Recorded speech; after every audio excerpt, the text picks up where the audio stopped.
Salam alaikum mes chers élèves. Aujourd'hui, on doit aborder la partie 2 du chapitre 12, Arrangement et permutation. Dans cette vidéo, nous allons voir le dernier objectif, arrangement sans ou avec répétition. Avant de commencer à expliquer, j'aime vous poser cette question. Combien de mots de 3 lettres peut-on former avec les lettres du mot maths? Par exemple, le premier mot c'est T, S, A. C'est un arrangement de 3 lettres différentes. Aussi, on a le mot T, S, S.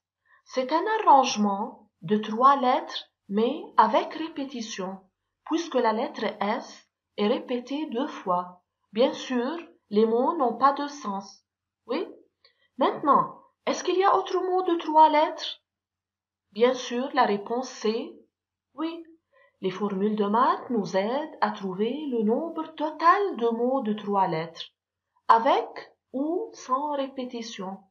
C'est pour cela, j'aime les maths.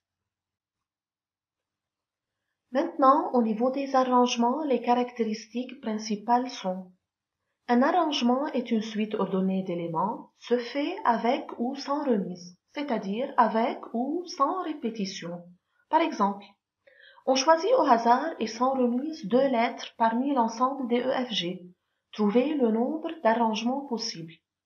Bien sûr, DF et FD sont 2 arrangements différents, puisque un arrangement est une suite ordonnée d'éléments, c'est-à-dire l'ordre est très important. Maintenant, est-ce que FDE est un arrangement de 2 lettres? Bien sûr, la réponse est non. C'est un arrangement de 3 lettres. Aussi, est-ce que DD est un arrangement de 2 lettres sans remise? Aussi, la réponse est non, puisque la lettre D est répétée 2 fois. La méthode suivante nous aide à trouver le nombre total d'arrangements possibles. On va choisir 2 lettres.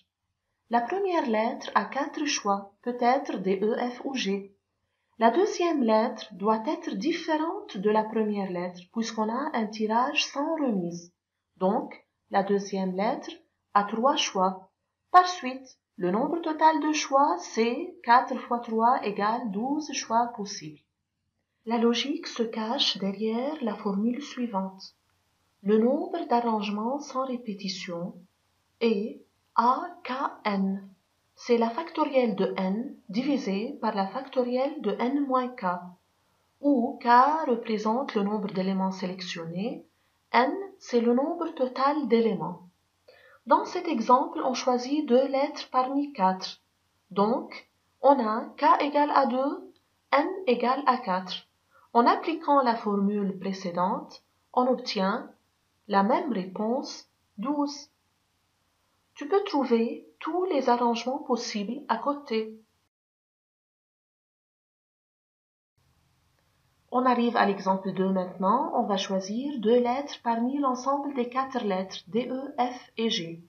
Maintenant, on va choisir avec remise, c'est-à-dire la répétition est permise. Maintenant, est-ce que GF et DD sont 2 arrangements de 2 lettres avec remise? Pensez un peu. Bien sûr, la réponse est oui, puisque je peux répéter les lettres. D'une autre manière, on va choisir 2 lettres avec remise parmi 4. La première lettre a 4 choix. La deuxième lettre a 4 choix aussi, puisqu'on peut répéter les lettres. Alors, le nombre total de choix, c'est 4 fois 4, est égal à 16. D'une autre manière, on peut utiliser la formule suivante. Le nombre d'arrangements avec répétition ou bien k-list est égal à n à la puissance k, où k est le nombre d'éléments sélectionnés, n est le nombre total d'éléments. Dans cet exemple, on choisit 2 parmi 4. Donc, k égale à 2, n égale à 4. Donc, la réponse c'est 16. tu peux trouver tous les arrangements possibles avec remise de 2 lettres parmi 4 à côté.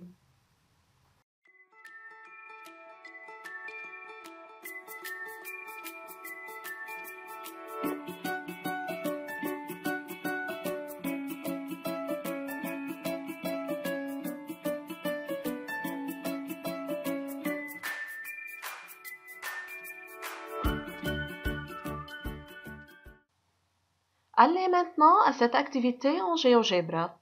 On a une urne U qui contient 10 boules de couleurs différentes. On va choisir au hasard, successivement et sans remise, 4 boules de U. Successivement signifie que l'une après l'autre. Sans remise, c'est-à-dire on ne remet pas la boule dans l'urne. Maintenant, on va trouver le nombre de cas possibles. Puisque le tirage se fait sans remise, puisque l'ordre des boules est très important, donc c'est un arrangement sans répétition. Oui, d'où la solution. A, 4, 10. C'est la factorielle de 10 divisée par la factorielle de 10 moins 4. Donc, en total, on a 5040 choix possibles. Allez au deuxième exemple où le tirage des 4 boules parmi 10 se fait successivement et avec remise. Avec remise, c'est-à-dire on remet les boules dans l'urne. De même, on va trouver le nombre de cas possibles. Puisque le tirage se fait avec remise, puisque l'ordre des boules tirées est très important, donc c'est un arrangement avec répétition ou bien K-liste, d'où la solution. N à la puissance K, N c'est le nombre total 10, K c'est le nombre de boules tirées, c'est 4, donc on obtient 10 000 choix possibles.